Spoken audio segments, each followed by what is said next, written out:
Hello students. Video classes में JEE academy video classes में तुम लोगों का स्वागत है। आज हम लोग जो टॉपिक्स देख रहे थे रेजिस्टेंस और रजिस्टिविटी का, कुछ उससे रिलेटेड कुछ क्वेश्चन को हम लोग देखेंगे।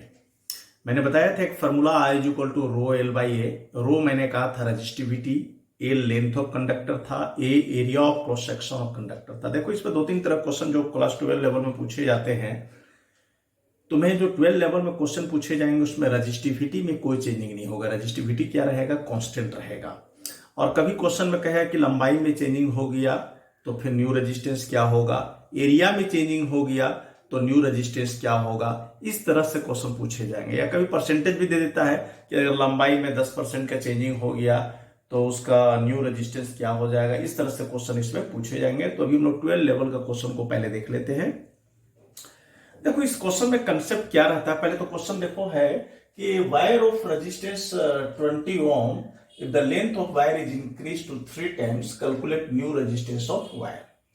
किसी वायर का रेजिस्टेंस 20 ओम है और यदि उसके लंबाई को 3 गुना बढ़ा दिया जाता है तो न्यू रेजिस्टेंस क्या होगा उस वायर का। बहुत इजी क्वेश्चन है। तो देखो इस क्वेश्चन का कंसेप्ट क्या है, पहले कंसेप्ट जान लो। कंसेप्ट, इसका कंसेप्ट रहेगा volume of wire is constant.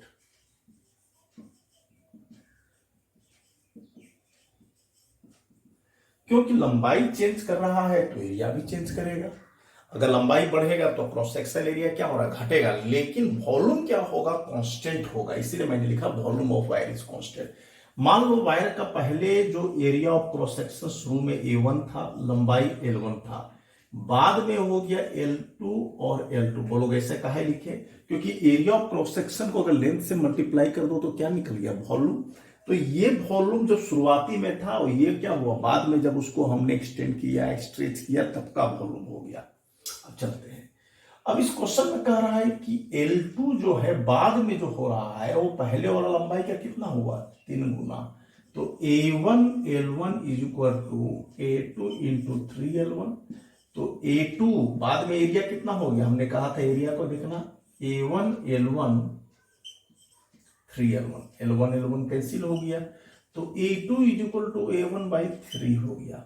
इसका मतलब है कि अगर लंबाई 3 गुना बढ़ा तो क्रॉस सेक्शनल एरिया उसका रिड्यूस्ड 1/3 टाइम्स हो गया। A2 is equal to A1 by 3। अब हम उस फॉर्मूला का प्रयोग कर देते हैं। तो देखो पहले उसका था R1 is equal to rho L1 by A1। इसका वैल्यू क्वेश्चन में 20 ओम दिया है। देखो रो में कोई चेंजिंग नहीं होगा, वो वही रहेगा क्योंकि नेचर ऑफ मटेरियल पर डिपेंड करता है। ये क्या हो जाएगा? L2 by A2 which became R, और L2 की जगह लिख सकते हो 3L1 और A2 की जगह लिख सकते हो A1 by 3 is became 9 rho L1 by A1। अब यहां देखो 9 रो, अब रो L1 बाई A1 का वैल्यू कितना है? 20 ओम। तो इसके जगह 20 लिख सकते हैं तो R2 का वैल्यू हमारा आंसर हो गया। इसके जगह हम लोग ऊपर में लिख देते हैं यहां।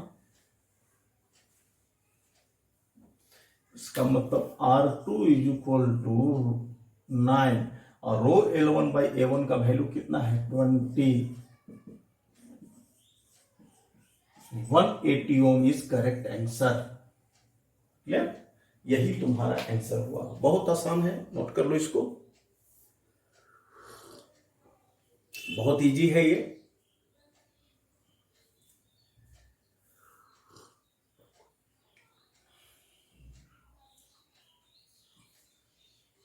अब जितना भी रहेगा, इसका एक ट्रिक भी मैंने बताया था। देखो इसी पे एक ट्रिक निकल गया। बहुत अगर एग्जाम में 2 या 3 नंबर क्वेश्चन पूछेगा तो तुमको इस तरह से बनाना, ट्रिक का प्रयोग नहीं करना। लेकिन एमसीक्यू क्वेश्चन के लिए ट्रिक जो मैंने बताया था, इसका देखो ट्रिक क्या है। इसका स्पेशल ट्रिक है,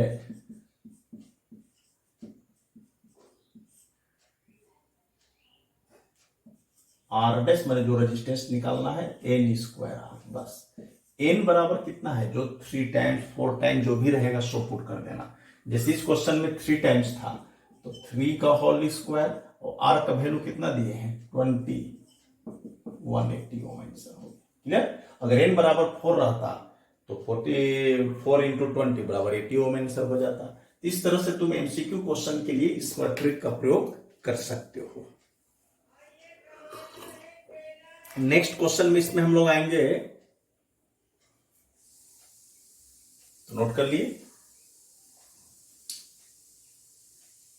नेक्स्ट इसी पर है कि अब लेंथ के जगह एरिया कह रहे हैं, अगर चेंज कर गया तो उसका रेजिस्टेंस क्या होगा। कंसेप्ट वही रहेगा, कंसेप्ट में कोई चेंजिंग नहीं है। क्वेश्चन है कि if area of cross section of wire, if area of cross section of wire is reduced half, अगर एरिया ऑफ क्रॉस सेक्शन जो है वायर का वो क्या हो रहा है, घट करके हाफ हो गया, देन कैलकुलेट न्यू रेजिस्टेंस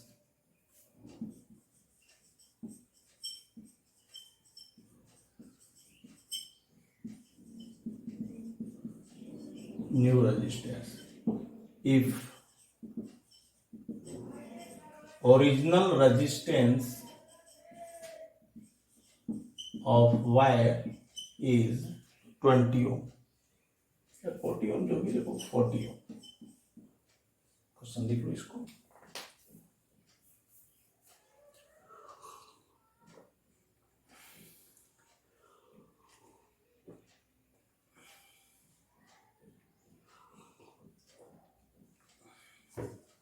तो इस क्वेश्चन में भी रहेगा,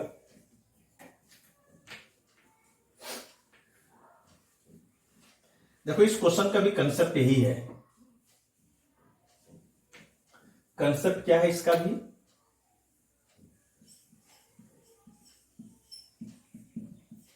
volume of wire is constant. तो इसका मतलब A1 L1 A2 L2 के बराबर हो गया, क्योंकि जैसा भी मैंने कंसेप्ट दिया कि जब वॉल्यूम बराबर होगा तो A1 is equal to A1 L1 is equal to A2 L2।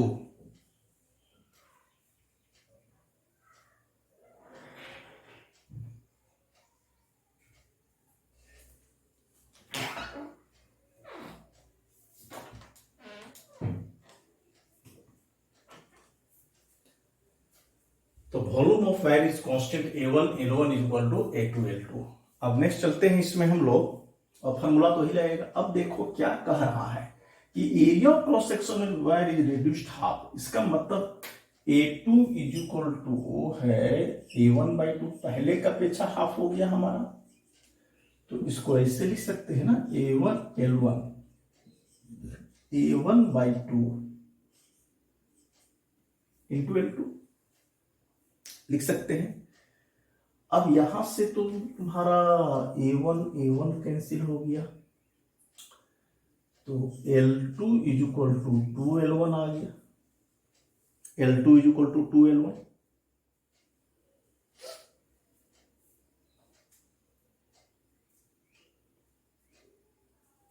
लिख लो।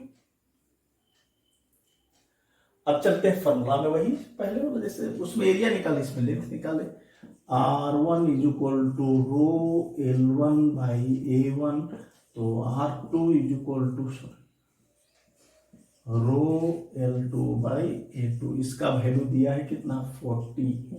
वैल्यू पुट कर दो, रो तो वही रहेगा, L2 की जगह 2L1, A2 की जगह A1/2।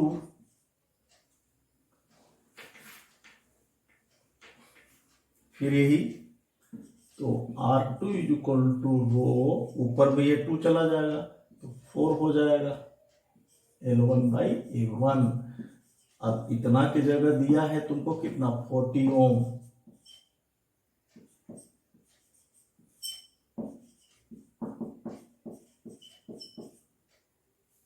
$160 ohm is the correct answer. Note कर लो।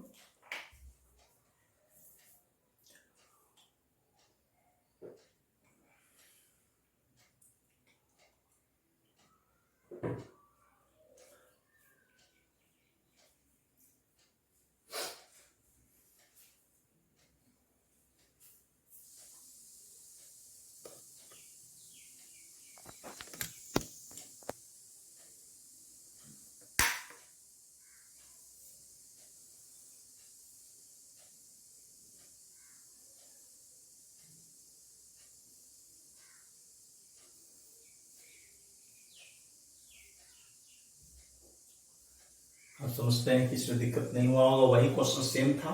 अब आते हैं परसेंटेज वाला क्वेश्चन इसमें।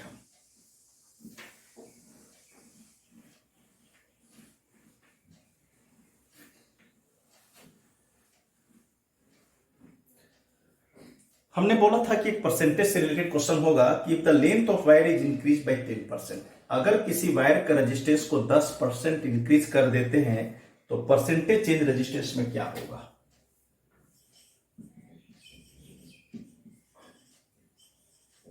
If the length of wire is increased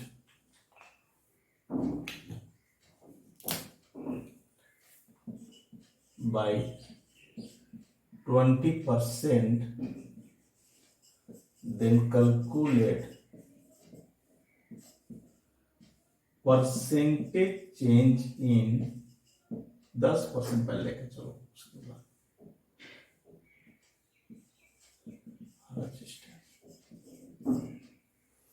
percentage change in resistance को तो लिखो।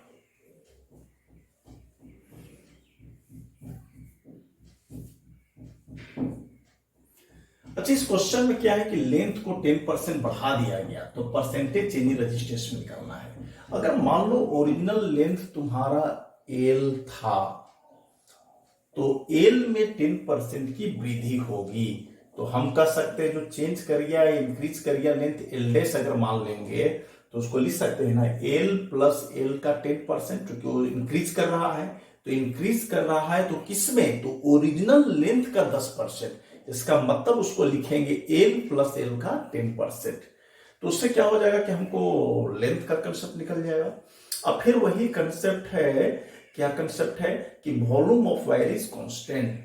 तो A1 L1 is equal to A2 L2 लिख किया, चाहे A1 L1 जो भी लिख सकते हैं उस फॉर्मूला में। फिर इसको पुट करके हम लोग क्रॉस सेक्शनल एरिया देख लेंगे कितना चेंज किया, और उसके बाद फिर जैसे ये बनाए हैं वही उसी तरह करेंगे। थोड़ा सा परसेंटेज का कंसेप्ट इसमें हमको लगेगा। तो सबसे पहले हम देखते हैं, मान लो अच्छा L1 L2 ही लेके चल रहे हैं तो इसमें भी वही लेके चलते हैं। तो L2 जो है वो क्या होगा, तो L1 प्लस L1 का 10% हो गया। L2 चेंज किया ना, तो 11 L1 बाई 10। हमारा L2 का मान कितना हो गया, 11 L1 बाई 10। अब हम चलते हैं volume of wire is constant, तो A1 L1 is equal to A2 L2। यहां से तुम A2 का वैल्यू निकाल लो, तो A2 is equal to A1 L1 divided by L2। इसमें कि हम A2 is equal to A1 को A1 रहने देते हैं, L1 के जगह हम लोग कितना लिख दें, 11 L1 by 10। A2 is equal to 11 L1 by 10।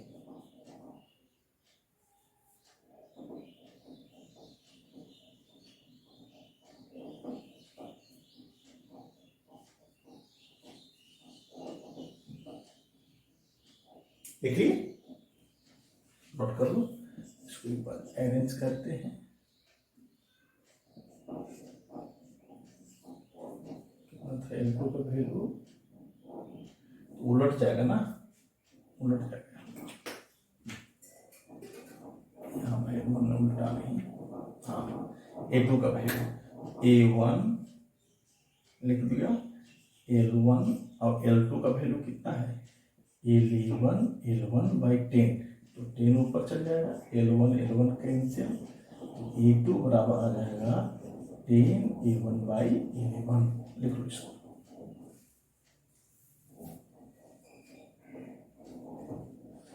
अब फिर हम लोग फार्मूला में आते हैं। शुरुआती फार्मूला जो था तुम्हारा R is equal to R1 is equal to rho L1 by A1, तो R2 बराबर क्या हो जाएगा, रो L2 by A2। Value put कर दो रो। अब L2 का वैल्यू कितना है 11 L1 बाई 10, और A2 का वैल्यू कितना आया 10 A1 बाई 11। तो R2 बराबर कितना हो जाएगा, रो 11 ऊपर चल जाएगा तो 11 121 L1 डिवाइडेड बाई 100 A1। अब देखो इसका मतलब R2 का रो L1 बाई A1 यहां भी है, उसके जगह R1 लिख देंगे। तो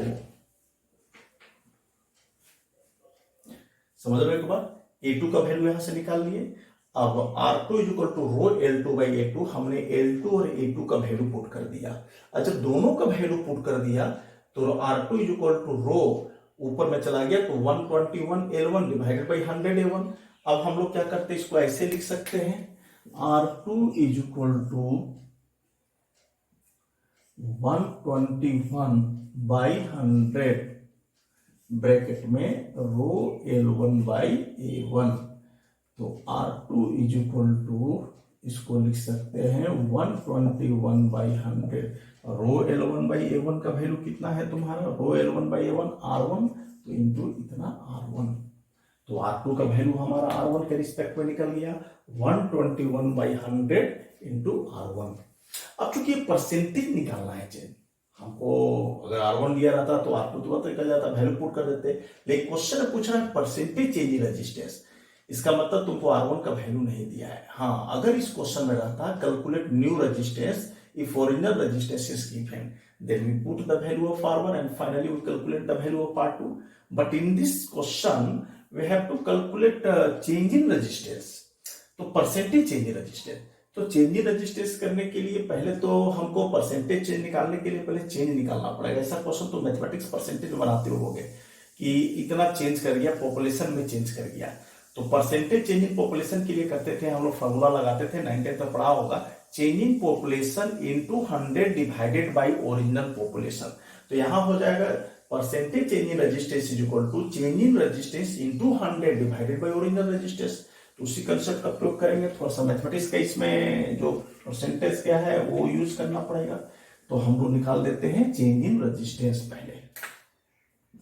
तो चेंज इन रेजिस्टेंस, तो चेंज इन रेजिस्टेंस को हम डेल्टा आर दिखा देते हैं, तो इसको माइनस कर देते हैं R2 माइनस R1। तो delta R is equal to 121 by 100 R1 minus R1, then delta R is equal to हो जाएगा 21 R1 डिवाइडेड बाई 100। ये क्या निकला, चेंज इन रेजिस्टेंस निकल गया हमारा 21 R divided R1 divided by 100। अब परसेंटेज चेंज निकालना है, तो देखो परसेंटेज चेंज कैसे निकलेगा, percentage change in resistance, change in resistance. देखो स्टूडेंट देखो, तो इसका मतलब परसेंटेज चेंज में क्या होगा, हमने कहा change in resistance into 100 divided by original resistance R1। अब तुम देखो डेल्टा आर कितना है, 21 R1 into 100 by 100 into R1। ये कैंसिल, ये कैंसिल, ये cancel, which became 21% is correct answer. इसका मतलब final answer will be 21%। Clear.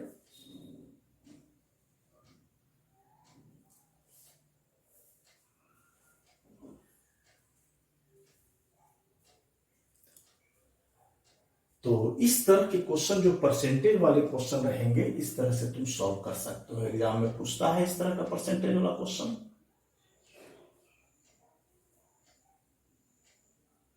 उसी तरह कुछ भी परसेंट, जैसे अपने से बनाना, अगर 5% चेंज कर गया तो कितना परसेंट रेजिस्टेंस चेंज किया, 0.1% चेंज किया तो कितना परसेंट चेंज करेगा। इस तरह से क्वेश्चन को तुम सॉल्व कर सकते हो। इस मेथड से आसानी से सॉल्व होगा, मेथड वही रहेगा, मेथड में कोई चेंजिंग नहीं होगा।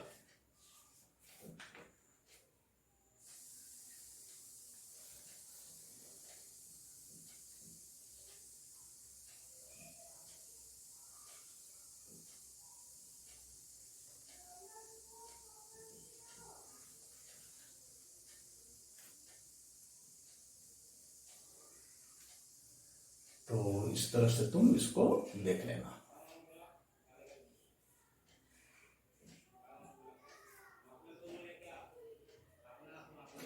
तो इस तरह से अब मान लो जितना परसेंट हम देंगे, जितना परसेंट चेंज कर गया, 10% चेंज किया, 20% चेंज किया, जो भी रहेगा, तो इस तरह से क्वेश्चन को सॉल्व कर लोगे।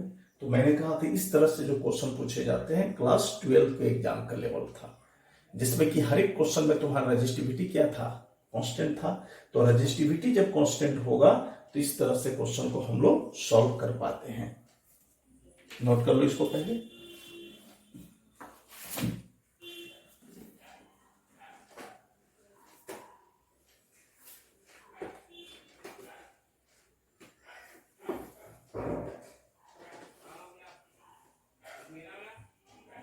तो आज के लिए इतना ही।